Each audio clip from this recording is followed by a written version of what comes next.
கவிதைகள் மற்றும் பாடல்களிலிருந்து இதோ சில. காக்கை குருவி எங்கள் ஜாதி, நீர் கடலும் மலையும் எங்கள் கூட்டம்.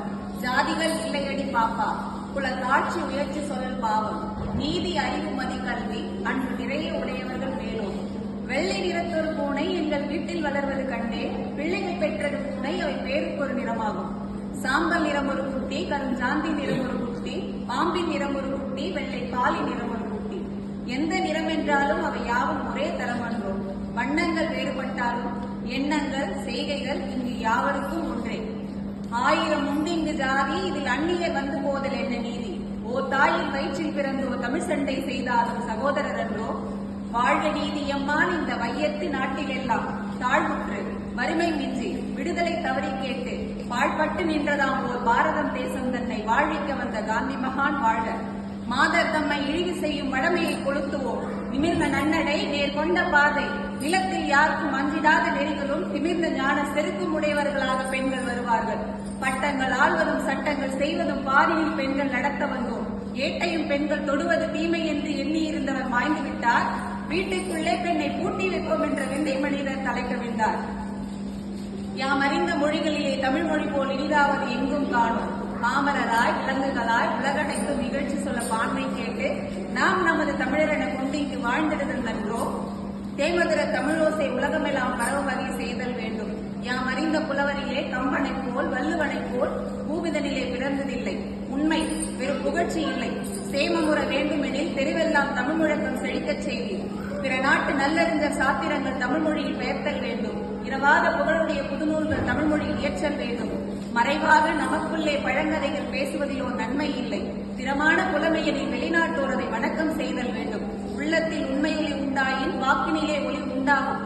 வெள்ளத்தின் பெருக்கை போல கலை பெருக்கும் கவி பெருக்கும் மேலுமாயின் பள்ளத்தில் வீழ்ந்திருக்கும் குருடரெல்லாம் பதவி கொள்வார். தெல்லுற்ற தமிழமதின் சுவை கண்டார், இங்கமரர் சிறப்பு கண்டார். தேடி சோறு நிதந்தின்று பல சின்னஞ்சிறு கவிதைகள் பேசி மனம் வாடி துன்பமிகு உழன்று பிறர் வாழ பல செயல்கள் செய்து நரை கூடி கிழ பருவமெய்து கொடு கூற்று கிரையன பெண் மாயம். பல வேடிக்கை மனிதரைப் போலே நான் வீழ்வேன் என்று நினைத்தாயோ. நின்னை சில வரங்கள் கேட்பேன், அவை நேரே இன்றெடுத்து எந்த முன்னை தீய வினை பயன்கள் என்று மூளாதெழுந்திடுதல் வேண்டும்.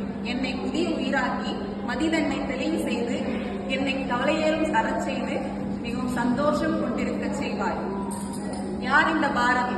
அச்சம் தவிர்த்து ஆண்மை தவறாது ஏறு போல் நடந்து கொடுமை எதிர்த்து நின்று சரித்திர தேர்ச்சி கொண்டு சாவதற்கு அஞ்சாமல் சீர்வோர்க்கு சீறி சொல்வது தெளிந்து சொல்லி செய்வது துணிந்து செய்து நெற்றி சுருக்கிடாமல் நேர்பட பேசி நைய புடைத்து பிணத்தினை போற்றாமல் புதியன விரும்பி பெரிதினும் பெரிது கேட்டு மானம் போற்றி ரௌத்திரம் பழகி வீரியம் பெருக்கி வெடிப்புற பேசி வைய தலைமை கொண்டு தமிழாலும் தமிழுக்காகவும் வாழ்ந்தானே ஒருவன். சித்தனை போல திரிந்த சித்தன் அல்ல, பித்தனை போல இந்த பித்தன் அல்ல, தமிழ் பித்து குடித்த சித்தன். சூரிய துண்டுகள் அவன் இரு கண்கள், வீரத்தின் கூர்மை அவன் மீசை, மொழியின் மகுடம் அவன் விண்டாசு, கோபத்தின் நிறம் அவன் திலகம். மக்கள் மனதில் விடுதலைக்கு வித்திட்டவன், மனதில் உறுதி வேண்டும் என்று முழக்கமிட்டவன், செங்கோலை வீழ்த்த எழுதுகோலுக்கு சக்தி கொடுத்தவன்.